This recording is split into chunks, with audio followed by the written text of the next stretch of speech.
project.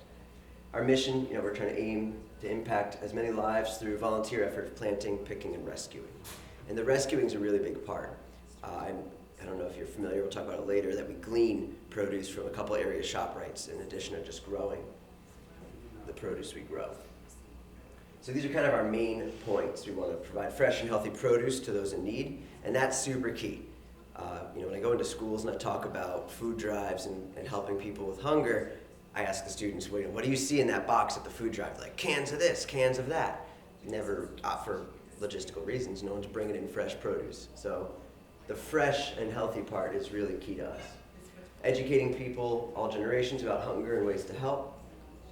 Introducing youth to farming and healthy eating. Cultivating tomorrow's leaders. And contributing to the sustainability of agriculture.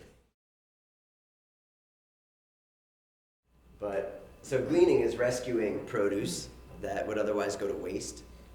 It came from a tradition of farmers planting extra rows specifically for hungry people who didn't have food.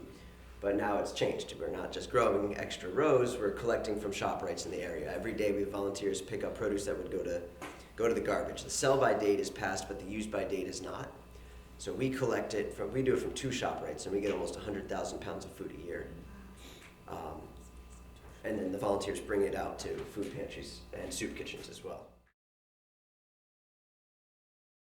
The question I got was, how do we address food insufficiency? And we actually phrase it as food insecurity.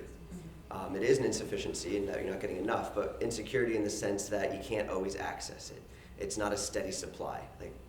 I know I passed a couple of supermarkets on my way here once I got off the highway. Some of the places that we go to, there's none of that. So we go to food deserts, and if you're unfamiliar with the term, it's an area that lacks fresh, affordable, healthy food. So they may have produce, but it's usually not the best quality, and it's usually pretty expensive. Food deserts are usually also food swamps, an area that is swamped with processed food.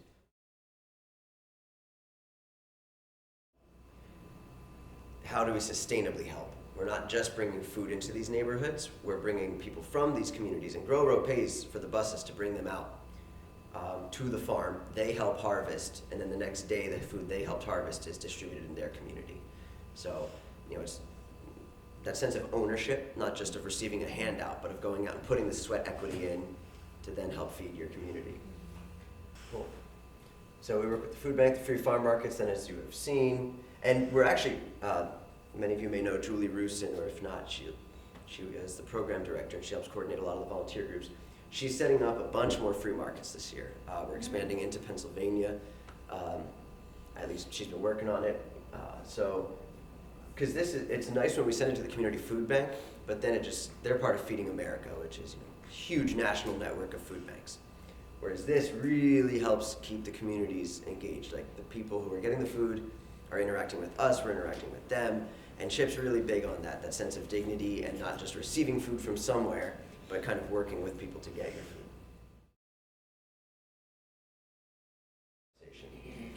And then I know you guys had asked in the email how Morrow could help make a difference. What you're doing, bringing food to the sites, that's really helpful. I would always encourage people to get engaged as volunteers as well, if that's something that interests you.